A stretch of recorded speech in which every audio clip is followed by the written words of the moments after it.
My name is Arnest, and I talk about cruise ship jobs, cruise ship stories, cruise ship jobs and careers, and how to get a job on a cruise ship.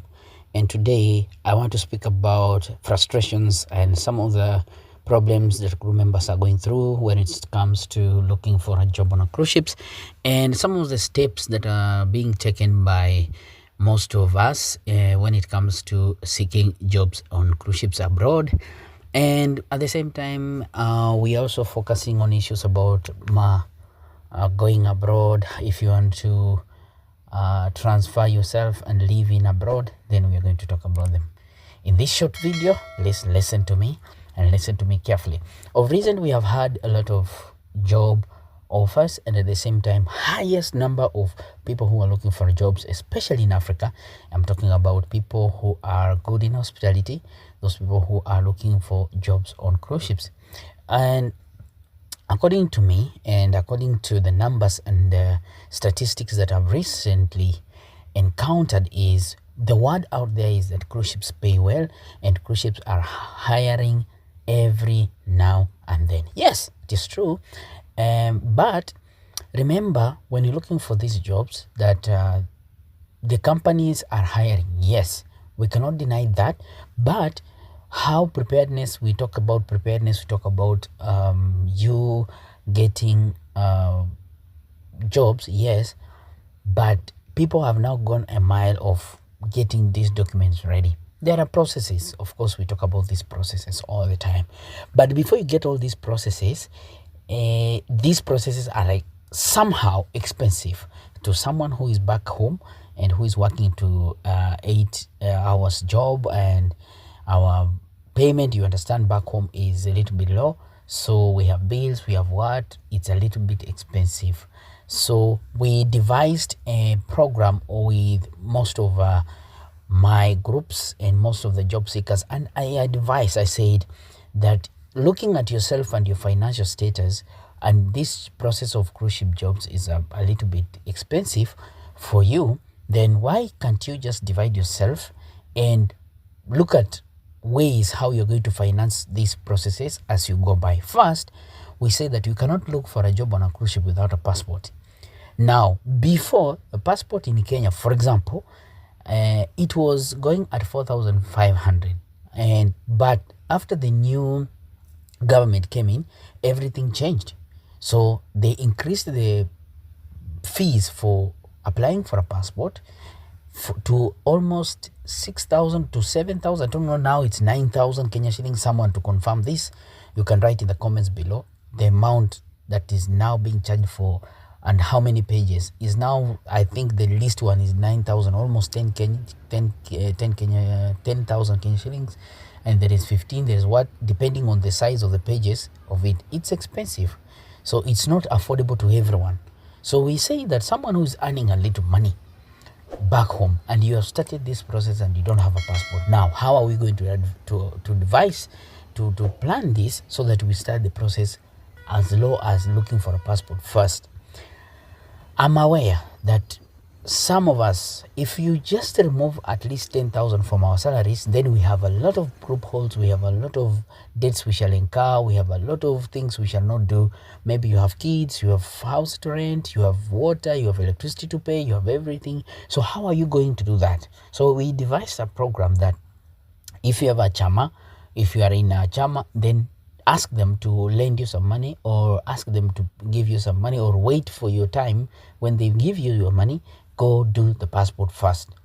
Or if you are banking, we have those people who have been using, or they receive their salaries from a bank, and you don't have a loan, you can go and ask your bank, then they can offer you some small amount of loan, then do the passport. If you cannot do that, if you are registered in one of the circles, you can go to the circle and look for that small loan of around 15,000, then go process what? Passport. If you can get that, we have people who are in a group. So like, for example, the church groups, we have people who are in self-help groups, societies, or not. If you are working in a company where you can talk to your boss, and then to offer you some little money, and then they will deduct your salaries for a few months to come, and then get your passport. Okay, And then we have those ones who have been saving the money. So you can decide to save 3,000 this month, 4,000 or 2,000, depending on how you can save. And then do what? Process the passport. It can take months. Now, that one aside. And then we come to the next thing. Before you do application, most people always have what you call, they do research, but these are the documents that you need. You have a passport now.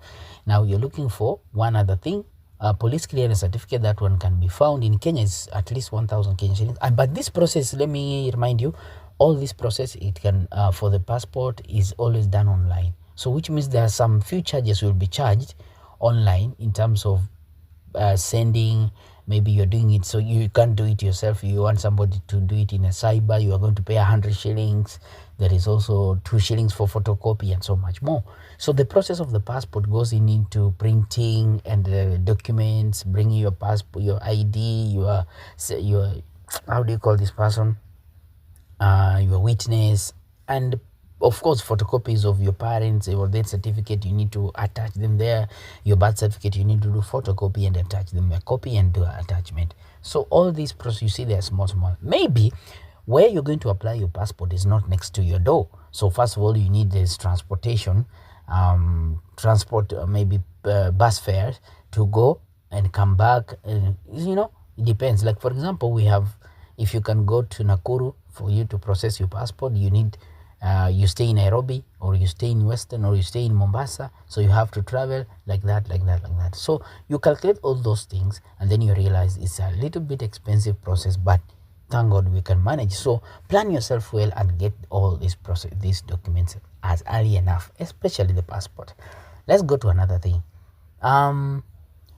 We are looking at now the documents, okay? So we are done with that. I was talking about police clearance certificate. This one, as for us in Kenya, I don't know in Zimbabwe, I don't know in South Africa how it happens, I don't know in Tanzania, I don't know what is happening in Sudan or Morocco or Cameroon or West Africa or any company, maybe Zimbabwe or Botswana, Mali, all this. So, but in Kenya, what happens is, you have first of all go to eCitizen, look for the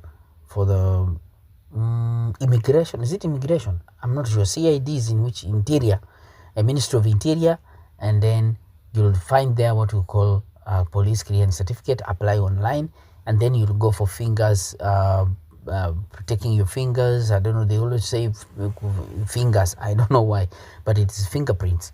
So, and then you have to pay. I'm not sure right now the charges, but it used to be 1,000. Maybe it's gone high now. So confirm charges of 1,000. Then you need also another document, that's medical, and then there's STCW. This one I'm going to talk about them a little bit short because it's a long process anyway, but it depends. Okay, so if you have a passport, you have police clearance certificate, you need now medical. These two are critical. Now we have people who are good enough that they can also do STCW by paying that one, and then they go for physical training, which is costs now at 40,000, 25,000, I don't know, 35, depends. So do your research well if you're in Kenya, and if you are in any of the African countries, please confirm with your maritime authority of Kenya, of your country, to check what is the cost of safety training. Okay, for safety training. So confirm with your country, where maritime authorities in your country, how to get an STCW certificate and the cost, and the training, how long does the training take.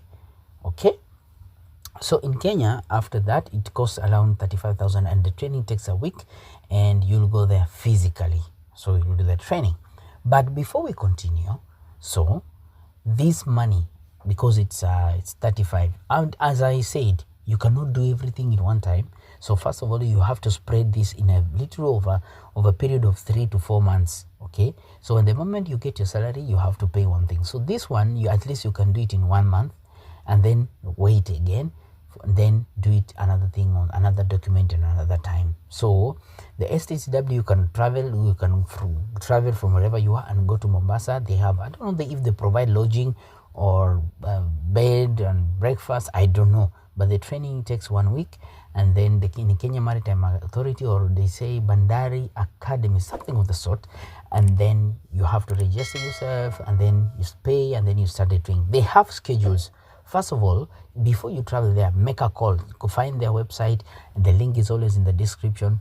Find their website, is there. Then call them and ask, find the contacts. I write to them, ask them what is the training and how much and what are some of the things they offer there before you go there, because in 1 week you need food to eat, you need a place to sleep, because maybe you don't have anyone, and if you have any relative within, then it will save you the cost. If you have someone who is staying within Mombasa, you can stay with someone there. You cannot borrow a friend a place to sleep, and then, or for lodging, you stay there and then do the training. It will cost you less. Okay, probably at 35,000 you can get this in Kenyan money. So then after that, you have the certificate, you'll have what to call, then you have to apply what to call a seaman's book. Seaman's book also, it comes with its cost. I think so, yes, it comes with its cost. If it's not that true, please confirm this in the description below. Make sure you comment below if this correct is correct, and if you have ever done STCW in Mombasa and you got a certificate and safety training, and then if you got a seaman's book, how did you do it and why? And what was the cost, not why. What was the cost? So, okay. Now, besides this, after the training, then you can wait. Please, I'm talking about people who are low income earners, people who are struggling to make sure that they have all these problems. And this is what all of us are facing.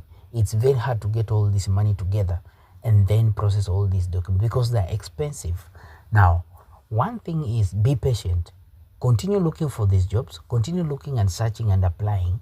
Okay? As long as you have your CV, keep applying, but also keep looking for these documents slowly, slow at a time. Okay. The second document is medical. I would prefer that you don't go for medicals before you get the job.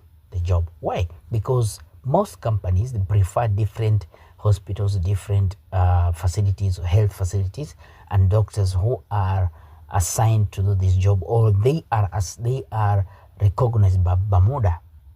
So for those doctors, they are assigned by Bermuda to offer this medical examination to all seafarers or sailors who come to, especially crew members who want to work on a ship. So perhaps you get this job first, and then they will direct you, but it comes with a cost too. So what do? Keep applying, use all those, and then you'll go for your certificate, or it takes only 1-2 days, and then you'll go for medical examination. Number 3 is the visa. Now, this is where all the concentration, and that's why I told you this is the biggest frustration of ever that is facing most people. But what are some of the things that are happening when it comes to visa? Listen, there are complicated stories that I've heard that people are facing. One is that we have people who have visa, they don't have the jobs, and the visa is for 5 years for sailors, crew members to the US. They have visa 5 years and they don't have a job, they haven't been hired, or what happened during the process of hiring, they just their rotation or their hiring or the onboarding date just disappeared. Okay, so they're just there, they have everything, but they don't have the job.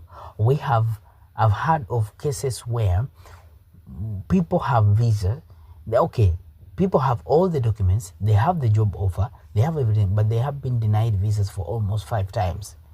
This is also a cost. Visa right now is $165. This is almost 20,000 Kenya shillings, approximately there.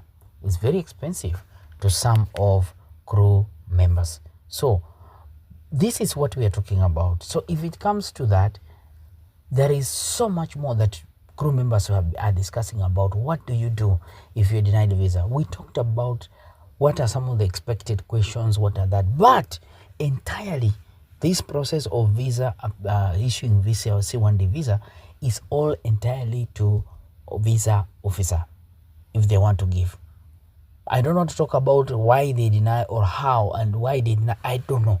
Maybe they can explain to you during your interview, or you get the feedback from them. They tell you this is what happened. But you need to understand that they have all the authority, all the powers to to deny or to give you a visa. The company that you're going to work with cannot interfere anyway, whether you're getting a visa or not. What they can do is only to write you an offer letter, which you'll purchase, you'll print and move with it to the embassy during your visa interview dates. So you'll need passport photos, you need your passport booklet, and then you need also your LOE, letter of employment, and then you also need what else? Receipt, the payment receipt that you did the payment for the visa. So you have to print them and go with them to the visa interview date. So when you arrive, you have to present those documents and then go for your interview. It takes a very short time, but it's so frustrating. Most of the people who have been denied, it is so frustrating. It's so, let me say, demoralizing. But what can we do? As what we know is that most of the C1D visas denials, they happen. But it depends with the information that you provided to the US Embassy to ascertain your credibility to get all this. If you give information, wrong information, and then when you are asked questions and then the information that you provide does not tally with what you're saying, then it means you're lying. One thing the US Embassy does is to understand whether you know what you're doing, whether it's you that you did all this information and you know it's on your fingertips. That is the truth. Then they will offer you a visa. We have some of the reasons which are maybe beyond us, that some people are denied just denial, or maybe this is the season they deny too much. There is a season. I'm not very sure about that, but if it's a denial, it's a denial, and if it's a success, then it's successful. Ladies and gentlemen, let's just be sincere and do what is possible, so that, but be vigilant. Do not put so much pressure on some things which are not even possible. Okay, see you. So perhaps it can be because of the reasons the consular understands better than you. Maybe like some people insinuate and then say, oh, because they have a limit of visa issuing, they might have run out with the number, so the number is full. I don't know. There are so many reasons, but these are only rumors that we are not sure of. So if you're looking for a visa, just pray. And I also will ask you to be so spiritual it comes to this. And then also do not personally, it comes to personal arrangements on how you guys do your processes and do to your things, maybe physical and spiritual. We have some people who do their things silently. Like I've had many crew members who have gone out of the country and they're already on the ship and they never even tell Arnest. They never tell anyone of the group, but they are doing their things silently and they succeed and they go. So some people believe that when you tell so many people what your plans are, they're gonna be blocked. You're gonna not be successful because it will be already be blocked by some people who do not have good intentions, or they're not happy about it. They're gonna talk negative about it and then you not succeed. Anyway, this is what I was saying. If you are a good person, or if you are a straight guy, you don't like how to spread too much things, or you don't want people to know what you're doing, it's better, it's good. So we're talking about this one, success. What are some of the secrets of success when it comes to cruise ship jobs and any other opportunity that you're looking for outside there? It would be better if you shared, and if you wanted to. But give me in the comments below, react on some of the stories that we have had, react on some of the things that I've mentioned. If you know what process did you go through, STCW, did you do that, or did you write yourself your CV? If somebody wrote for you a CV, or did you do by yourself but which site did you use? What are some of the sites that you came across that are so informative and helpful to crew members or aspiring crew members that are ready to prepare themselves to get jobs abroad, and some of the ways of how to work abroad and get jobs abroad. I have a list of that. So I've created another YouTube channel which is so informative, that is going to be so interactive, which sets about moving abroad. And if you're planning to move abroad, if you're planning to go outside the country and survive, what are some of the things you know and some of the processes you need to go through, and how are you going to apply them, those other jobs and other areas and of the industry at large. It's called Arnest win win win win win win in success. So stay tuned, guys. We're gonna have a beautiful way of how to set up all this, and I'll be happy to include you. I'll be happy to also welcome you on board. It will be very interactive, and anything positive that comes into our life at this age of life now, I know we are preparing to have what we call an age of productivity, an age where we are now productive and we are succeed.